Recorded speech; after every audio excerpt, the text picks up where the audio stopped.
귀한 특순과 또 할렐루야 찬양대의 귀한 찬양 감사합니다. 우리 하나님께서 큰 영광 받으셨을 줄로 믿습니다. 오늘 거룩하고 복된 주일입니다. 오늘도 주의 전에 나와 함께 예배하는 모든 성도님들에게 하나님께서 한없는 은혜와 평강으로 여러분 삶을 충만히 채워주실 것을 믿습니다. 우리 옆사람 축복하면서 인사하겠습니다. 잘 나오셨습니다. 은혜 많이 받으십시오. 은혜 받으십시오.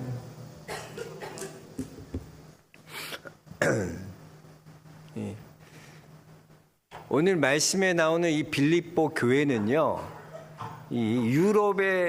바울이 유럽에 세운 최초의 교회가 빌립보 교회예요. 이 사도행전에 보면 바울은 아시아로 가서 복음을 전하고 싶었거든요. 근데 성령께서 막으셨어요. 허락하지 않으셨어요.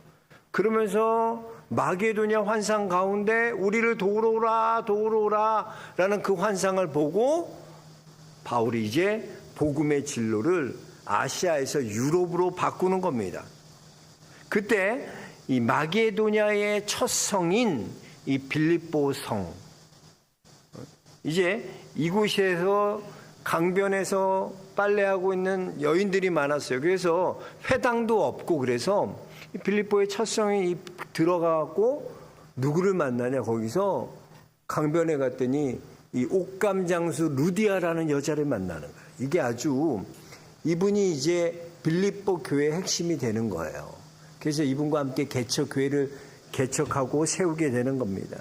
그래서 바울에게 있어서 이 빌립보 교회는 어떤 의미냐면, 바울의 유럽에서의 첫 열매가 바로 이 빌립보 교회이고, 또 자기의 첫사랑이에요. 첫사랑.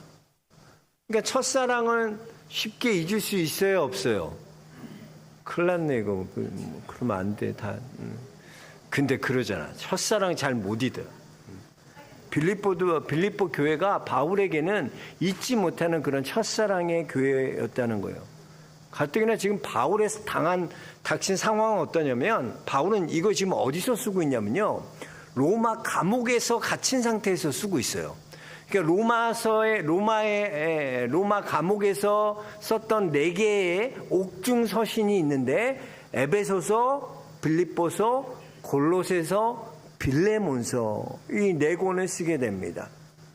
그러니까 옥에 갇힌 가운데에서 이 빌립보 교인들을 위해서 편지를 쓰는 거예요. 근데 이게 이 빌립보서가요, 별명이 있어요, 별명.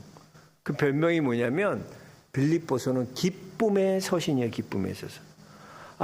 바울이 지금 처한 상황을 보면 전혀 기뻐할 상황이 아니잖아요.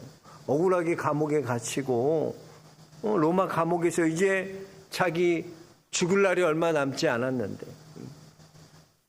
그러면서 이 편지를 쓰는데 기쁨이 넘치는 거야, 바울이.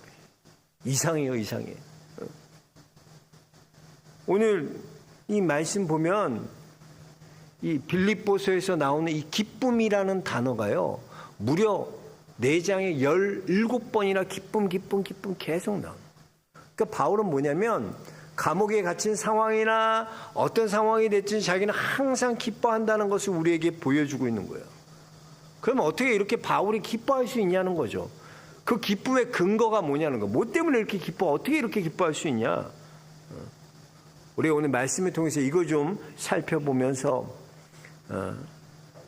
우리도 마찬가지, 우리의 조건과 상황 가운데 그것을 우리가 다 뛰어넘어서 여러분들도 항상 기뻐할 수 있는 그런 복된 성도들 모두 될 수 있게 주의 이름 축복합니다.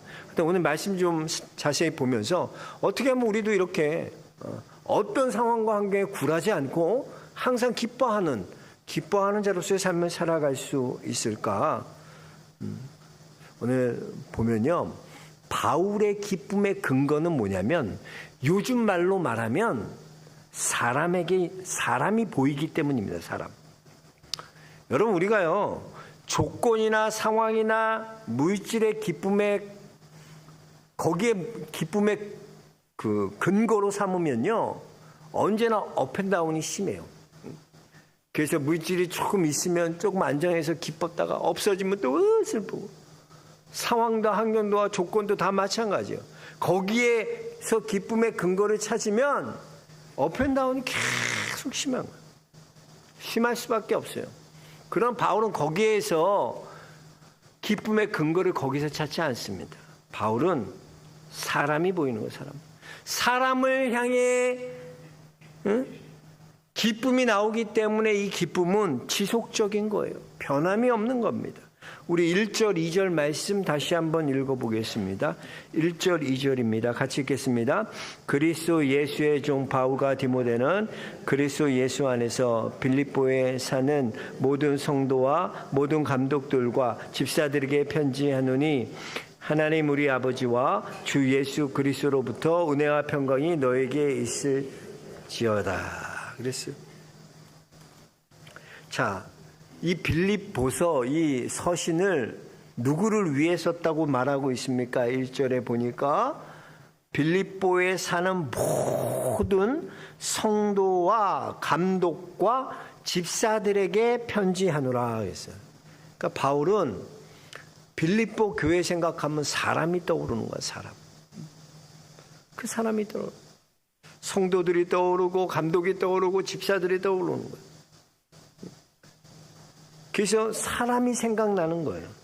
2절에도 보면 인사하는 것도 보면 너희 마음에 은혜와 평강이 있을지어다 라고 축복하고 있어요.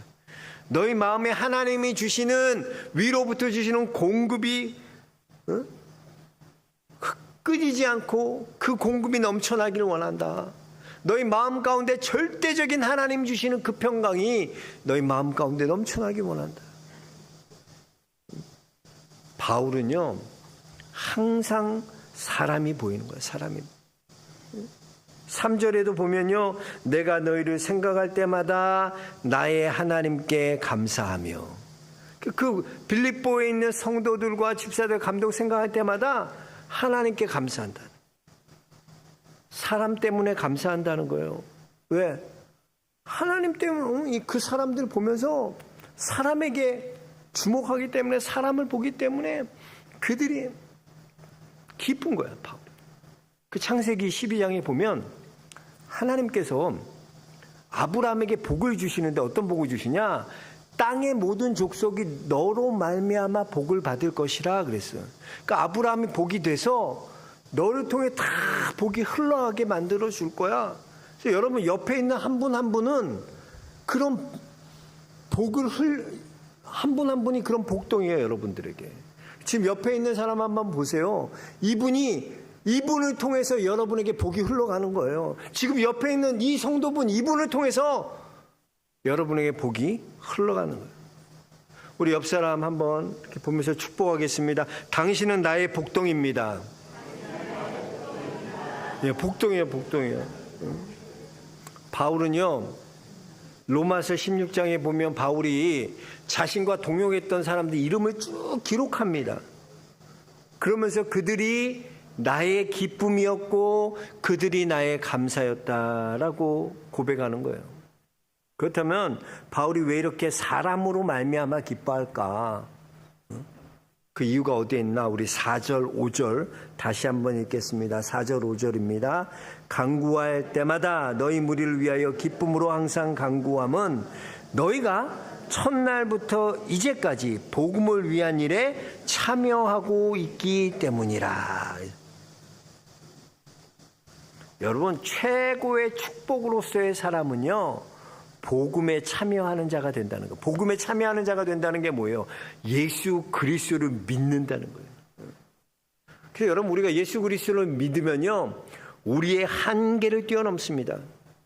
내가 예수 그리스도를 모를 때는 어땠냐면 항상 내 능력에 맞는 일만 찾아서 했어요. 그렇잖아요. 그래서 능력을 뛰어넘는 일은 못 맡아요. 우리는 그건 할 수 없다고 생각하고 살았어요. 그러니까 능력보다는 조금 더 작은 일, 능력보다 조금 작은 일, 그래야지 맞겠지. 맨날 그런 일 했어요. 근데 여러분 우리가요 하나님의 부르심으로 살고 사명으로 사는 사람은요 내 능력의 일을 맞는 일을 찾지 않습니다. 하나님의 일에 맞는 능력을 구하는 사람이 되는 거예요. 그러니까 여러분이 하나님의 큰 일, 사명을 주시고 일을 주셨으면 그 일을 감당할 능력을 구하는 자로. 이게 얼마나 다른 이야기인지 몰라요. 옛날에는 내 능력에 맞는 일만 찾아서 살던 사람이 하나님의 부르심으로 살고 예수로 사는 존재는요, 이제는 능력에 맞는 일이 아니라 일에 맞는 하나님께 능력을 구하는 자로 살아간다는 거예요. 이렇게 살면 얼마나 인생이 달라지는지 몰라요. 여러분, 우리가 그 작심삼일이라고 말하잖아요. 가만히 생각해 보세요. 내 속에서 나온 일, 내 뜻에서 나온 일, 그거 오래 갑니까? 헛날 다이어트 한다고. 다이어트는 뭐 그렇게 맨날 평생 하면서, 그냥 다이어트는 여러분 평생 한다고 생각하며 살아요. 그거 스트레스 받지 말고. 왜 이렇게 내가 살이 찌는지 모르겠대. 가만히 생각해봐. 물도 많이 먹으면 살쪄. 오이? 오이 다이어트 한다고 오이를 이렇게 사다 놓고 그냥 먹고 있으니. 사람이 그래. 작심삼일. 내 안에서 나온 뜻, 내 안에서 여러분이 계획한 일, 그 작심삼일이에요. 오래 못 가요 다. 그러나 여러분, 그 일은 오래 가지 못하지만요, 내 안에서 나온 일이 아니라 주님 안에서 나온 일, 예수님이 함께하는 일은 어떻습니까? 그 일은 끝까지 갈 수 있는 거예요. 우리가 끝까지 갈 수 있는 힘이 어디에 있나? 바로 예수 그리스도께 있다는 거예요. 우리 6절 한번 같이 읽어보겠습니다. 6절. 너희 안에서 착한 일을 시작하신 이가 그리스도 예수의 날까지 이루실 줄을 우리는 확신하노라. 보세요. 일을 시작하신 이가 누구예요? 하나님이에요. 일을 이루시는 이도 누구예요? 하나님이에요. 우리는 그 하나님과 동행하면 되는 거예요. 우리가 끝까지 할 수 있는 힘이 있는 게 아니라, 내게 있는 게 아니에요. 하나님께 있다는 거예요. 그 하나님이 우리와 동행하기 때문에 우리가 끝까지 가는, 그 하나님 때문이에요. 하나님. 그러니까 바울이 왜 이렇게 사람에게 관심 갖고 사람들 생각하나? 그 사람 안에 뭐가 있냐면 예수 그리스도가 보이는 거예요. 예수 그리스도. 우리가 여러분 기도할 때 이런 기도들 많이 해요. 주님, 우리 가문이 믿음의 명문 가문 되게 하여 주셔서 자자손손 하나님 앞에 쓰임받는 가문 되게 하여 주옵소서. 우리가 이런 기도 많이 하잖아요. 여러분 한번 생각해 보세요. 이제 야곱의 70인의 형제, 70인의 가족들이요, 요셉 덕분에 애굽으로 내려가잖아요. 거기서 이제 거주하고 살아요. 근데 430년이 지났더니 어떤 일이 일어났습니까? 430년이 지났더니 장정만 60만 명, 남녀 합쳐서 200만 명이 넘는 큰 민족이 됐다는 거예요. 그럼 우리 생각하기에 되게 대단하게 생각하지 않아요? 70명으로 시작했는데 와, 대단하다. 우리 그렇게 생각하잖아요. 근데 이거는 복도 아니야, 축복도 아니야. 미국 역사를 보면요, 미국 기록을 보면요, 청교도들이요 1620년 9월 16일에 메이플라워 호를 타고 101명이 신앙의 자유를 찾아 신대륙을 향해 출발해요.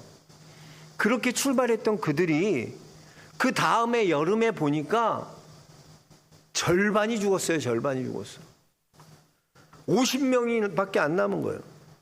그런데 그들이요, 정착하면서 그들이 붙들었던 건 뭐냐면 그들은 예배를 붙들었어요. 청교도들은 예배예요. 예배. 그들이 붙들었던 건 예수 그리스도를 붙들었어요. 이렇게 청교도들이요 미국 신대륙을 발견한 지가 벌써 이제 405년이 됐습니다. 그러니까 이스라엘이 애굽에 내려간 지 430년 된 거나, 미국에서 청교도들이 그렇게 대륙을 발견하고 청교도들이 예배를 붙들고 예수 그리스도를 붙들고 산 지가 405년이 흘렀다는 거예요. 그렇다면 그 후손들이 어떻게 됐겠냐는 거예요. 기록에 보니까 이렇게 청교도들이, 미국의 후손들이 3,500만 명이나 되는, 3,000만. 놀라지도 않네, 400명. 3,500만 명, 우리나라 3,500만 명이나 된대요.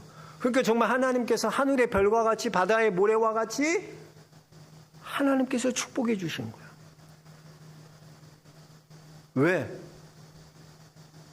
예배를 붙들고 예수 그리스도를 붙드는 그 사람에게 하나님께서 찾아선선 하나님 그렇게 복을 주신 거예요. 언제까지? 예수의 날이 이루기까지 하나님이 함께 하신 거예요. 하나님이 모든 걸 시작하시고 다 하나님이 이루어 가시는 거예요. 왜? 하나님께서 시작하는 거, 모든 게 하나님이야. 베드로 생각하면 베드로는 내 뜻으로 나왔어. 그러니까 사람들이 앞에 호언장담하자. 야, 너희들 다 예수님 버려도 나는 예수님 안 버릴 거야. 예수님. 호언장담하고 큰 소리 치잖아요. 근데 어떻게 돼요? 예수님 그냥 닭이 3번 울기 전에 네가 나를 부인하리라. 3번 부인하리라. 닭이 울기 전에 네가 3번 날 부인한다 그랬어. 정말 그렇게 되잖아. 내 속에서 나온 뜻, 내 속에서 나온 계획 오래 못 갑니다. 그러나 내 안에서 계신 예수 그리스도께서 나와 함께 하시고 그 하나님이 나와 함께 하신다면 우린 끝까지 갈 수 있는 거야. 그러니까 바울은 그거 생각하는 거예요. 그거. 교인들 보면 여러분 안에 뭐가 보여야 되냐면 그 안에 성도도 여러분 안에 예수 그리스도가 보여야 돼. 예수 그리스도가 저 안에 계시고 예수 그리스도가 역사하시고 함께 하시는 그것이 보여지는 거야, 바울은. 그러니까 바울은 어떤 상황에도 기뻐하는 거야. 왜? 예수 그리스도가 그들과 함께 하셔서 그들을 이끌어 가시고 그들과 함께 하시는 그걸 바울이 믿기 때문에 기뻐하는 거야, 기뻐하는 거야. 여러분, 이 기쁨이 있어야 돼. 이건 근본적인 거야. 뭐 좋았다 나빴다 하는 게 아니야. 여러분이 성도들 안에서 이 예수 그리스도를 발견하고 우리도 예수 그리스도, 우리 안에 있는 예수 그리스도를 발견하고 서로에게 보여주는 하나님의 형상을 발견하고 우리도 항상 기뻐할 수 있는 우리 영락의 성도들 될 수 있게 주의 이름 축복합니다. 그 다음에 바울이 얘기한 게 뭐냐면 기도에 대해서 가르쳐 주는 거예요. 여러분, 예수님이 우리에게 가르쳐 주신 기도를 뭐라 그래요? 주기도문이라 그러잖아. 그럼 바울이 우리에게 가르쳐 준 기도를 뭐라 그래요? 뭐 없어. 그냥 기도야. 바울이 가르쳐 준 기도. 자, 근데 이게 9절에서 11절까지 나오는데 이 기도를 간단하지만 여러분, 이건 사람에게 대한 기도거든요. 여러분이 잘 한번 이 기도를 기도할 때마다 따라해 보세요. 우리 9절부터 11절까지 한번 다시 읽어보겠습니다. 내가 기도하노라 너희의 사랑을 지식과 모든 총명으로 점점 더 풍성하게 하사 너희로 지극히 선한 것을 분별하며 또 진실하여 허물이 없이 그리스도의 날까지 이르고 예수 그리스도로 말미암아 의의 열매가 가득하여 하나님의 영광과 찬송 원하노라. 그러니까 바울은 이렇게 기도한 거예요. 기도에 아주 좋은 모델을 제시하는데 여기서 보니까 바울이 3가지를 기도하고 있어요. 먼저는 뭐예요? 사람에 대한 건데 사람을 사랑하기 위해서 기도하라는 거예요. 그럼 우리가요, 사람을 사랑하면 어떻게 됩니까? 사람 사랑하면요, 기도하게 되어 있어요. 사람이 자꾸 보여요. 눈에 밟혀요. 생각나요. 그리고 그 사람 위해서 기도합니다. 사랑하면 기도해. 우리가 자녀들 사랑하잖아. 매일 왜 그렇게 그냥 새벽마다 나와서 기도합니까? 자녀들 위해서 기도하고 남편 위해서 기도하고. 왜? 내가 사랑하니까. 근데 여러분, 이런 사랑도 보면 사랑이 식어요? 아니면 계속 뜨거워요? 다 안 해. 사랑이 때론 좀 시간 지나면 시큰둥해질 때가 있잖아요. 사랑이 시큰둥해져요. 나이 들면. 근데 그럴 때 여러분, 사랑을 어떻게 다시 불같이 뜨겁게 하냐는 거야. 뜨거워져라, 뜨거워져라, 뜨거워져라. 오늘도 집에 들어간다. 우리 아내 보면 뜨거워져라, 뜨거워져라. 그런다고 뜨거워져요? 사랑이 막 일어나요? 그러지 않는다는 거죠. 그게 잘 안 된다는 거야. 그럴 때 여기에서 가르쳐 주는 게 뭐냐면 바울의 기도는 너희가 사랑하는데 그 사랑에 뭘 더해라? 지식과 총명을 더하라. 지식을 더하라. 지식을 더하라는 게 뭐야? 그 사람에 대해서 더 알아가기를 기도하라는 거야. 더 알아야 돼요. 그래서 여러분, 우리가 그래요. 그 사람을 부분적으로 알면요, 우리 마음 가운데 정죄하게 되고 그 사람 어떤 단면적인 것만 보면 그 사람 미워하게 되고 싫어하게 돼요. 그런데 그 사람의 전체를 보잖아요. 오해가 풀리는 거야. 존 그레이가 쓴 화성에서 온 남자, 금성에서 온 여자, 핵심이 뭐예요? 거기서 말하는 핵심이 뭡니까? 남자와 여자는 서로 다르다는 거예요. 남자는 여자를 모르고 여자는 남자 모르다는 거예요. 너희가 서로 다름을 인정해야 한다는 거예요. 제대로 사랑하기 위해선 다름을 인정해야 돼. 서로 알아야 된다는 거예요. 남자는 여자를 알아야 되고 여자는 남자를 알아야 돼. 요즘 뭐 풀어보니까 그런 것도 있대. 모쏠인데 연애는 하고 싶어요. 모든 건. 그 프로가 있더라고요. 그래서 한번 봤어. 야, 진짜 모쏠은 모쏠이더라. 왜 모쏠이 될 수밖에 없는 이유가 있어. 뭘 설명을 안 해줘. 뭐 행동하면. 연애를 안 해보니까 답답하더라고. 내 부부, 답답하다. 저러니 설명 안 해. 그래서 부분적으로 알면 사람이 다 정죄하고 비판해요. 근데 전체를 알면요, 이해가 돼. 그 어떤 젊은 남자가 지하철을 탔어요. 30대 남자인데 아들이랑 지하철을 탔는데 얘 아들이 너무나 말썽 피는 거야. 막 가서 막 뛰어다니면서 소리 지르고 여자들 치마들 추고 여자들 막 때리고 막. 근데 아빠는 멍해갖고 앉아갖고 이러고 있고 딴 생각하고 있고. 그러니까 사람들이 수근수근거리기 싫어. 어떻게 애를 저렇게 놔두냐. 저렇게 버릇없는 애가 어딨냐. 저 아버지 저 가만히 있으면 안 된다고. 숭숭숭숭. 보다 못한 아저씨가 나와서 그러는 거예요. 여보시오, 애가 저렇게 난리 피우고 그러면 아빠가 좀 주의를 주고 그래야지. 이렇게 멍하니만 있으면 어떡하냐고. 가만히 앉아있으면 어떡하냐고. 그러자 그 젊은 아빠가 그제야 정신을 차리고 정중하게 사과하기 시작합니다. 죄송합니다. 정말 죄송합니다. 사실은 오늘 애 엄마 장례를 마치고 지금 돌아가는 길인데 애는 엄마가 죽은 것이 뭔지도 모르고 저 또한 이 애를 이제 홀로 어떻게 키워야 될까 생각하니까 너무 정신이 아득하더래. 그래서 정신을 좀 놓고 있었다고. 이런 거 몰랐다고. 죄송하다. 그 이야기를 듣는 순간 항의했던 그 아저씨가 숙연해지는 거예요. 또 마음속으로 저렇게 무례한 애가 어딨어? 라고 생각했던 사람들 마음이 조금씩 달라지는 거예요. 눈빛이 따뜻해지고요. 그 아이를 품어주기 시작합니다. 여러분, 달라진 건 아무것도 없어요. 그 애는 여전히 막 뛰어다니면서 장난치고 말썽 펴요. 똑같아요. 근데 뭐가 달라졌습니까? 그 가정을 아는 것이 달라졌어. 그 애가 엄마 없이 살아가 그 아이가 생각하니까 그 아이를 아니까 눈물이 나고 이해가 되고 그 아빠가 홀로 그 아이 키울 거 생각하니까 너무나 가슴이 아프고 이해가 되는 거예요. 저는. 이해하게 되는 거죠. 조금 전까지 그냥 아이 방치하고 그런 아빠로 알았는데 이제는 전체가 보이기 시작하는 거야. 여러분, 그런 거예요. 더 알아야 돼. 사랑 위에 뭘 더해달라 그러면 지식 더해달라. 하나님 저 사람 더 알고 싶어. 바울도 그러잖아요. 고린도 후서 1장 14절에 보면 바울이 이렇게 얘기합니다. 너희가 우리를 부분적으로 알았으나 우리 주 예수의 날에는 너희가 우리의 자랑이 되고 우리가 너희의 자랑이 되는 그것이라 그랬어요. 뭐냐면 고린도 교회가 바울의 사도권을 의심하고 바울을 받아들이지 않는 사람들이 있었거든요. 그들에게 바울이 뭐라고 얘기했냐? 너희가 나를 부분적으로만 알아서 그래. 시간 지나서 네가 나를 정말 더 알면은 너희가 얼마나 내 자랑이 되고 내가 너희의 자랑이 되는지 너희 알 거야. 알라는 거야. 여러분, 남편이 미워지고 자식이 미워지고 이해 안 된 짓 하고 그럴 수 있죠.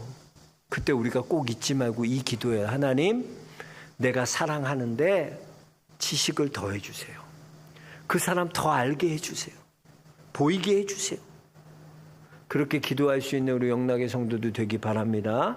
두 번째 바울의 기도가 가르쳐 준 건 뭐냐면 선한 것을 분별하도록 기도하라는 거예요. 분별하라는 게 뭐냐면 우선순위를 바로 알라는 거예요, 여러분. 우선순위. 여러분, 인생이 열심 갖고 됩니까? 인생 열심 갖고 안 돼요. 열심 갖고 해도 허무해지는 것이 인생이에요. 왜 그렇습니까? 우선순위를 모르기 때문에. 우선순위. 뭐가 중요한지 알아야지, 인생에. 뭐가 중요한지. 전도서 12장 보면 솔로몬이 12장에 이렇게 고백합니다. 너는 청년의 때에 너의 창조주를 기억하라 그랬어요. 솔로몬이 어떤 왕이에요?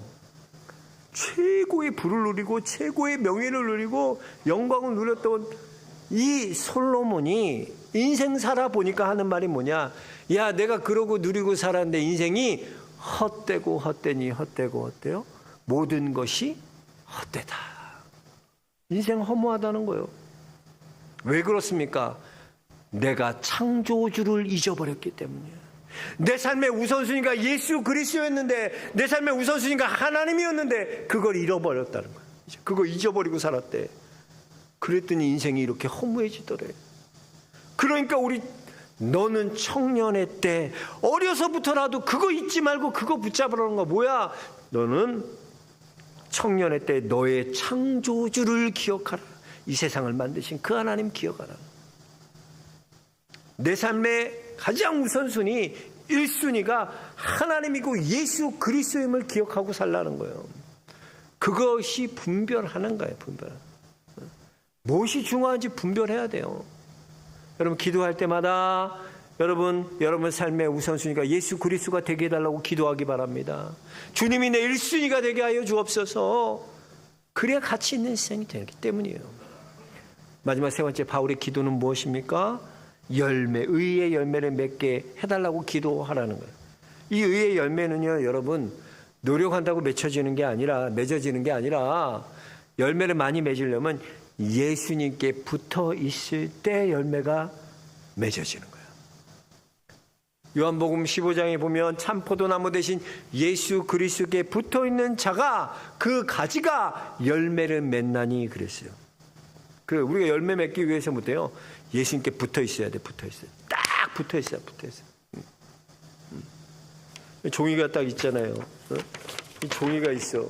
근데 이 종이를 이 단단한 나무에 딱 붙이면 이 종이가 한번 주먹으로 쳐보세요. 어떻게 돼요? 주먹이 깨져. 벽돌에 붙어 있다고 생각해봐. 벽돌만큼의 강도를 내. 이 종이가 아무것도 아닌 게 딱 붙어 있으니까 그게 벽돌이 되는 거야. 우리가 예수께 붙어 있는다는 건 그런 거야. 참 포도나무 대신 그 예수께 붙어만 있으면 놀라운 열매면. 근데 왜 못 붙어 있나? 죄 때문에. 죄. 이 죄의 문제를 해결해야 되거든. 여러분, 가지치기 하잖아요. 우리 전지 작업이라고. 가지 이렇게 막 가위로 자르죠. 왜 잘라요? 그래야지 건강해져. 가위가. 내 안에서도 마찬가지야. 내가 예수 그리스도가 붙어 있는데 붙어 있지 못하게 만드는 죄들이 있다니까. 그 죄들. 그거 잘라내야 된다는 거야. 뭐로? 예수 그리스도의 보혈의 피로. 예수 그리스도의 보혈의 피로 여러분의 모든 죄들이 깨끗이 씻김 받기 주 이름 축원합니다. 그래야 예수 그리스도께 붙어 있는 거야. 안 그러면 오염시키거든.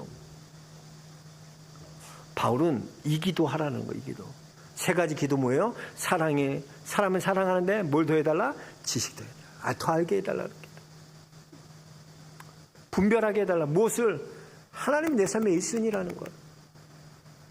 하나님 분별하게 해달라. 마지막 뭐예요? 예수 그리스도께 붙어있는 자로서 의의 열매를 맺는 삶 살게 해달라. 이걸 매일매일 기도하라는 거야. 이렇게 기도할 수 있는 성도도 될 수 있게 주의 이름 축복합니다. 자, 말씀 정리하겠습니다. 두 가지 얘기했어요. 바울이 항상 기뻐할 수 있던 근거가 뭐예요? 사람 때문이었어요. 사람이 보여야 돼. 물질이 보이고 돈이 보이고 명예가 보이고 이런 게 보이는 게 아니라 그 사람이 보여야 돼. 그리고 그 사람 안에 계신 뭐가 보여요? 예수 그리스도. 너는 하나님의 형상대로 지음받은 하나님의 딸이구나. 너는 하나님의 형상대로 지음받은 하나님의 딸이구나. 너가 복덩이구나. 너가 축복이구나. 널 통해 내가 복을 받는다. 그럴 때 우리가 그 발견한 예수 그리스도 발견할 때 항상 기뻐할 수 있는, 또한 세 가지의 기도, 오늘 바울의 기도 배웠어요. 사랑은 사람을 사랑하되 더 알게. 자꾸 그 사람 미워지고 식어지면 이걸 기도해. 하나님, 나 저 사람 더 알고 싶어요. 더 알고 싶어요. 보여주세요. 보여주세요. 부분적으로만 봤던 그 사람의 전체를 보게 돼. 보여줘요. 분별해야 돼요. 이만큼 한 게 아니라 분별하여서, 여러분, 예수 그리스도가 내 삶의 1순위고 예수님의 내 가장 앞에 두는 그런 삶 살게 해달라고 기도해야 돼요. 그게 분별이에요. 의의 열매 맺는 건 뭐예요? 붙어있어요. 붙어있어요. 주님 붙어있게 해달라고. 이렇게 이런 성도가 될 수 있게 축복합니다. 이렇게 기도하고 이렇게 사람을 보는 그런 성도들 모두 될 수 있게 주의 이름을 축원합니다. 하나님 감사합니다. 오늘도 말씀하여 주심에 감사합니다. 거룩하고 복된 주일, 우리가 빌립보 교회를 향한 바울의 마음, 또 기도 배웠습니다. 우리 또한 이러한 성도들 모두 되게 하여 주옵소서. 예수 그리스도 이름 받들어 기도합나이다. 아멘.